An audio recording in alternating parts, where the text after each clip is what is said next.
thank you again for joining me. I have so many exciting questions about this project that was announced this week, that there's a vision and a want for a $10 million, $100 million actually, stadium that would hold 10,000 fans for Union Omaha and beyond.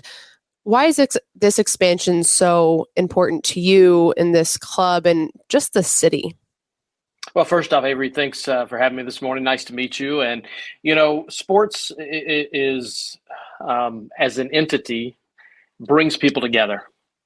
And one of the things that's really important for our community is, how do we keep young people here in the state? How do we build an entertainment, a social, an economy ecosystem, if you will, that young people want to move to our state and consider Omaha when they're thinking about Phoenix or Denver or Oklahoma City or Kansas City, Minneapolis, Chicago, Des Moines. Go down the list, that we hear quite often when we are trying to attract talent for both our Union Omaha Club and Omaha Storm Chasers. When I say talent, front office talent, not on field. And we know this would be an amazing investment toward that.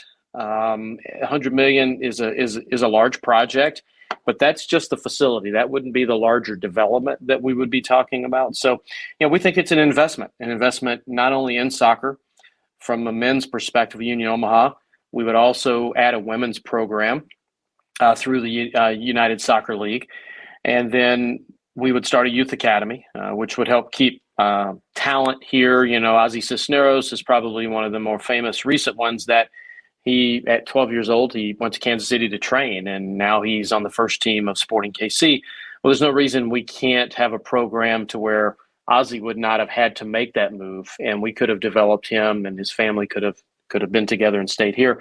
And I know those are the exceptions to the rules, but there is top soccer talent in the state, and we should develop it and keep it here. And then lastly, and I know we were talking off air a little bit about this, what Werner Park has become last year, 301 special events, 308 special events, and even during COVID 2020, north of 180 special events. That's outside of Storm Chasers baseball and Union Omaha soccer.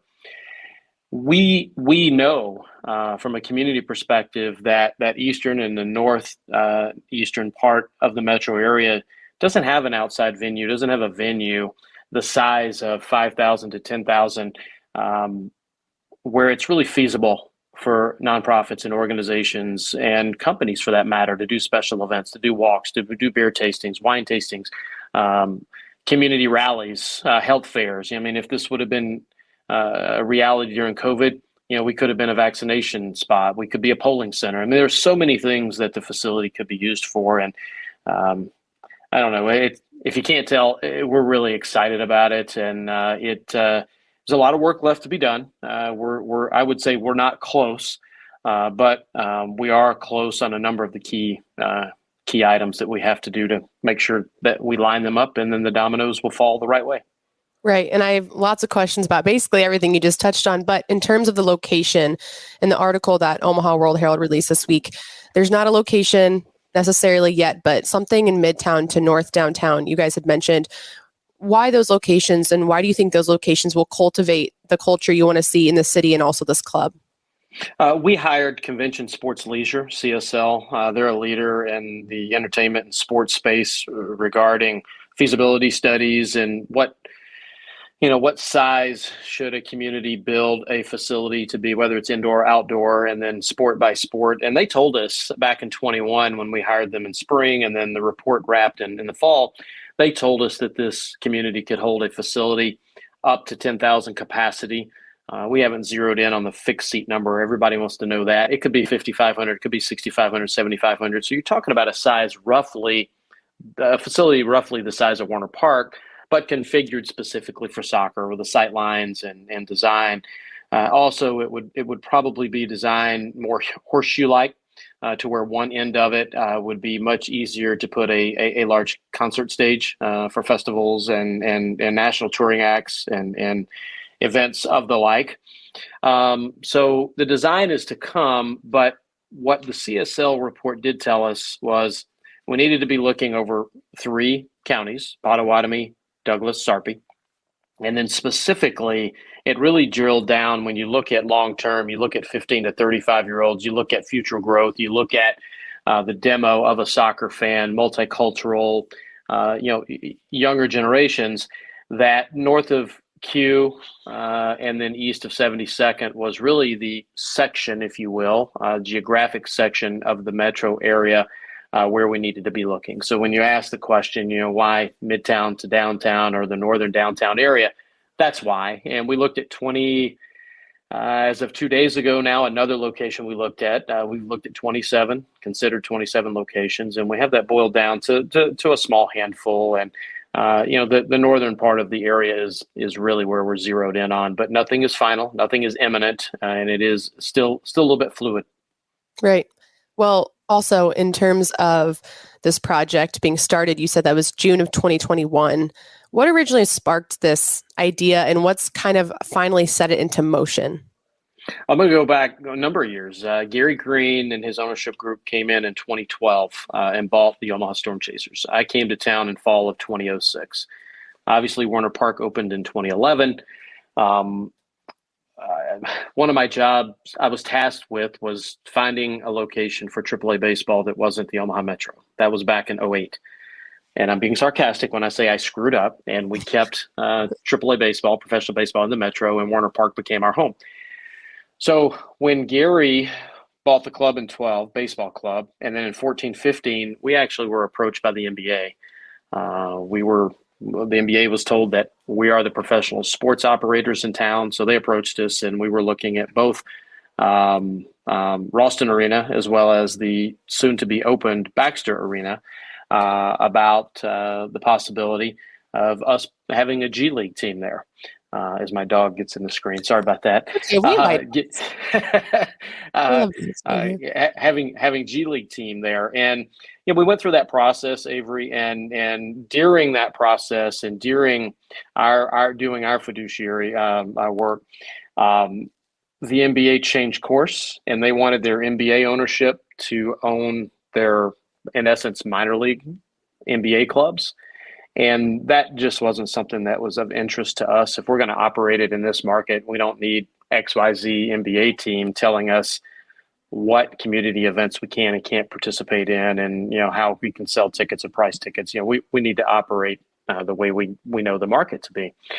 So that's when soccer, the conversations with soccer started, and the NASL was the first soccer group that Gary Green looked at, and they ended up not being a viable option. They're not a league anymore.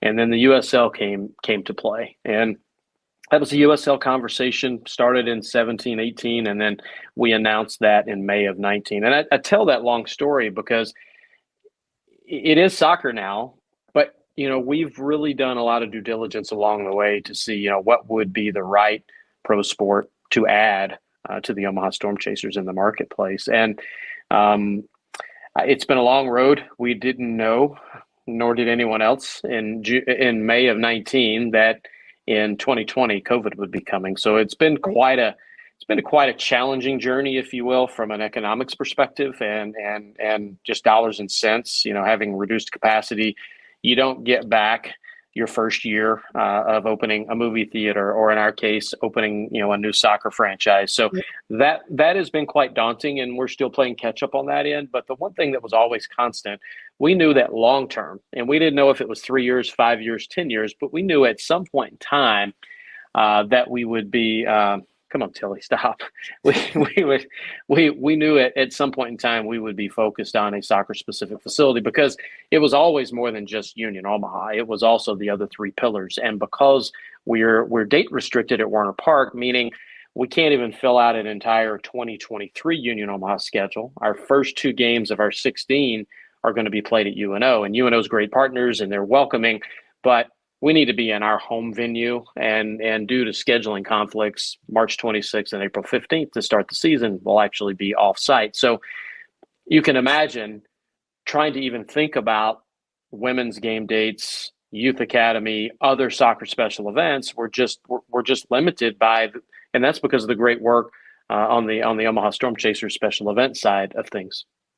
Right. So since being here since 06, 07, although for the Storm Chasers, then you acquire Union Omaha in 2018, how have you seen the professional climate grow? And also, I would say just how Union Omaha has sparked growth amongst the Omaha community in sports.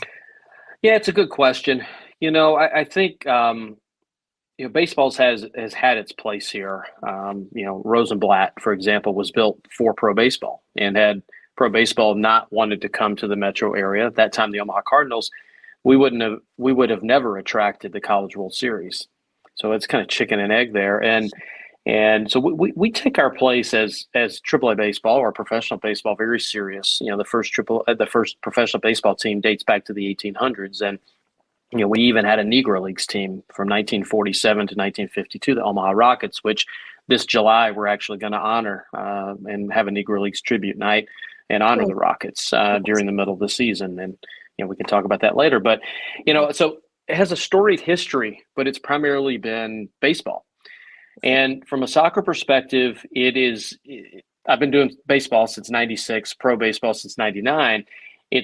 Soccer has taught me some new tricks, and it has educated me that it is the world's game. There are a lot of other sports fans, and whether you want to say soccer, you want to say esports, you want to say rugby, non-traditional sports, but soccer is becoming traditional. The World Cup will be here in 26. In December of 21, soccer surpassed ice hockey as the fourth most popular sport in North America.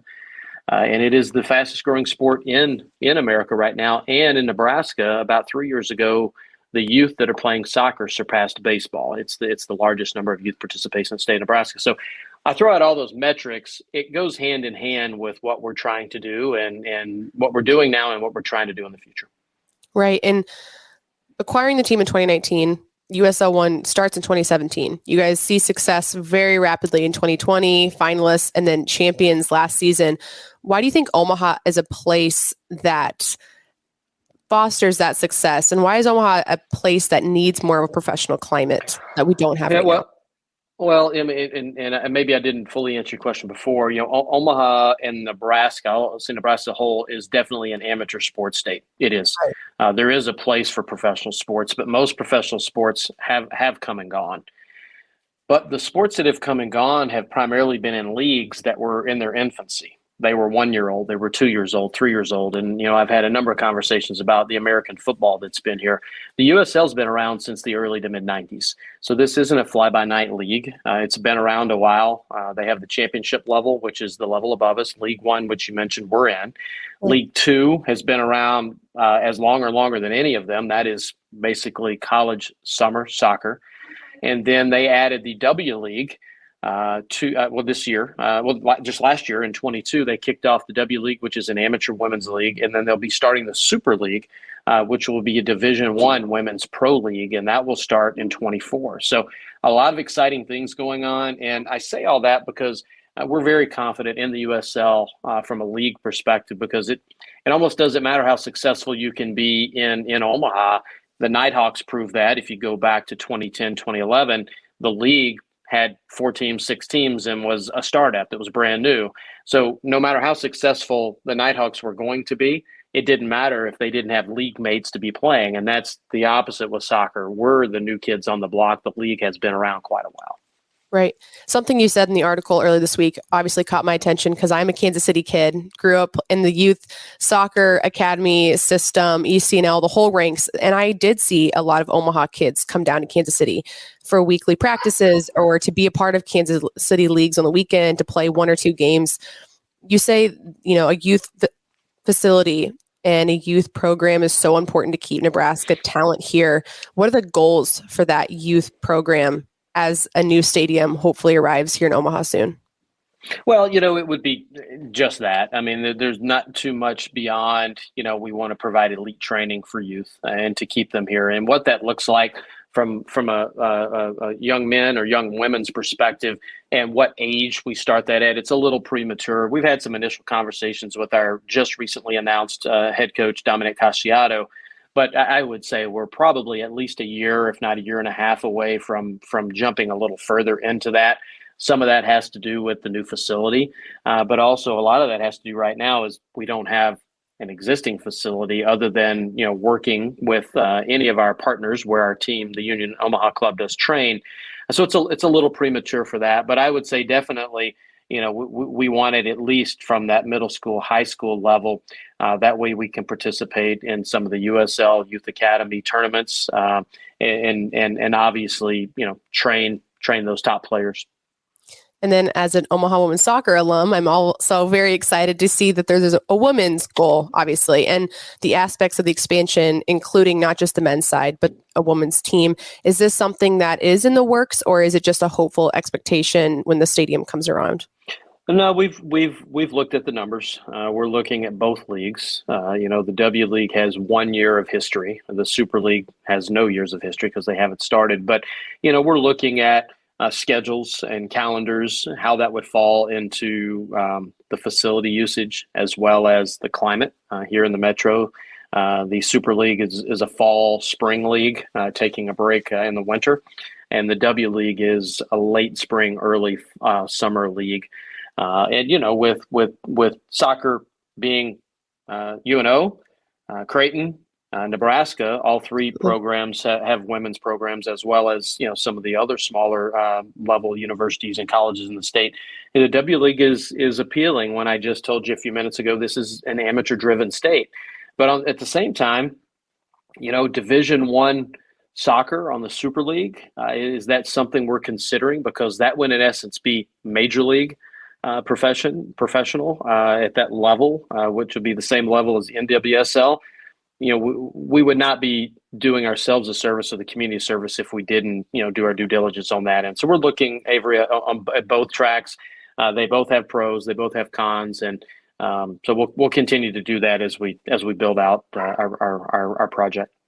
Right, and that does lead me to the next question, because you look at the collegiate level of soccer we have in the state and the facilities that we do have and how valued the sport is at a collegiate level, emphasizing that women's team, the success that UNO's had recently. You guys used Caniglia's field, Morrison, what that brings in, not only for Creighton, but state tournaments, and then Nebraska having a really nice grass field. There's a lot of respect, and I would just say, appreciation for collegiate soccer in the state. And you guys do a really great job at Union Omaha capitalizing on keeping that Omaha talent here, especially college grads on the rosters you guys have right now. I envision a women's team that also you guys would hopefully want to maybe do the same thing, where there's not many avenues right now for women's soccer players to continue to play the sport they love, even if they aren't at a NWSL caliber. How important is making sure the state at a collegiate level can be represented at a professional level in Omaha? I would say we would look to do the same. I mean, just like Yoskar Galvan, was one of our first, signings, and I think he was our first Nebraska high school signee to, our first team Union Omaha club. So, right there, even though that's on the men's side, that shows, what our commitment would be to the women's side, whether it is the Super League or it is the W League. For those unfamiliar, creating and acquiring a new program, whether it be the women's team or just the men's team, what do those steps look like so people understand what that means to bring a team to a city to offer them not only just another aspect of wanting to live there, but the effort and all the steps that go into bringing a team to a city? It's a great question. As I said earlier, it was basically a 4-year, 5-year process to get from, even though it was basketball, but that's when we started looking at it, doing due diligence before we announced it. And then we didn't even play till 2020. But it's a startup business. It's a startup business, and not only, do you need capital to start that business, from a front office perspective, desks, computers, pens, pencils, whatever, but you have to create a brand. You have to create an image. And, the work we did with Matthew Wolf on the Union Omaha side, it was called the best crest in North American soccer last year with our U.S. Open Cup run. I don't know that it is or isn't. But I absolutely use that when I'm talking to the media and when absolutely. I'm talking to civic groups. And, it was great, being able to have our crest shown internationally when we made, the quarterfinals of the Open Cup run last year. But, the bigger piece of that is, there's an expansion fee. There's an expansion fee, investment that any club owner makes. And we did that with the men's club, and we would have to do that obviously also with the women's side. So Gary Green and our ownership group have been extremely supportive and will continue to be as well.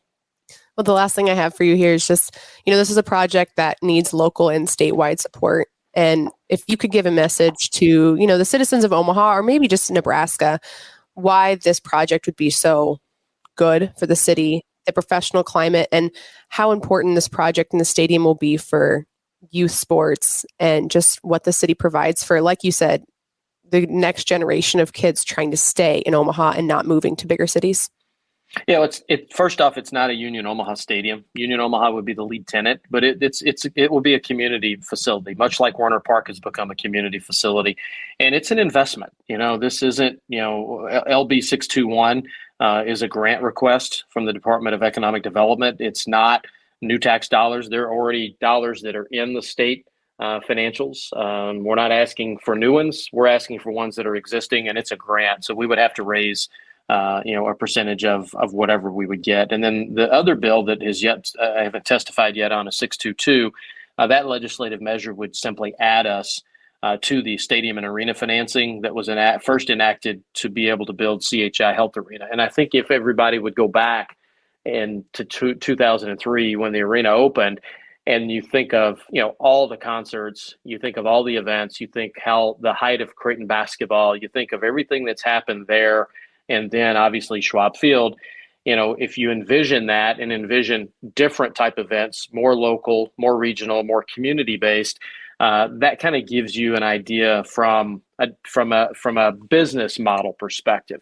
But what it can mean for the community is something that the community can be proud of, something different. A facility, as I said earlier, that size, we don't have that here in the metro area, and it is speaking to the larger issue of do we have the right tools to recruit talent or to keep talent here in the state when you're talking about 15 to 35-year-olds. Well, and what can people do? They can reach out to their legislators. I mean, I think it's important. Both bills are still in committee. If they don't make it out of committee and get to the House floor, there's not an opportunity. And we're not DOA. If these don't happen, we have a number of financial mechanisms in our model that we're working on, both private dollars as well as continued conversations with the city of Omaha. But we felt these two bills were the right ones to start off on because one is asking for dollars that the state's already put in, the residents of the state have already put in, and those dollars are going to be spent somewhere. So why not create an investment? And then number two, it will just be amending the existing legislation to allow us to be able to take advantage of creating a district for a new stadium. Well, wonderful. I'm so excited we got to talk about this. I'm personally so excited for the project, and I'm sure a lot of people are just as excited and can't wait to see what the future holds. So thank you for just pouring into, local sports and continue to do what you do. Well, I appreciate that and everything you guys do with Hurrdat and Helvarsity. You guys are great supporters of sports at all levels, professional, college, amateur, and it's exciting to be partnered with you guys. So anytime you have questions, I'm on. You just let me know when. Awesome. Thank you so much. Yeah. Thanks so much, Avarie.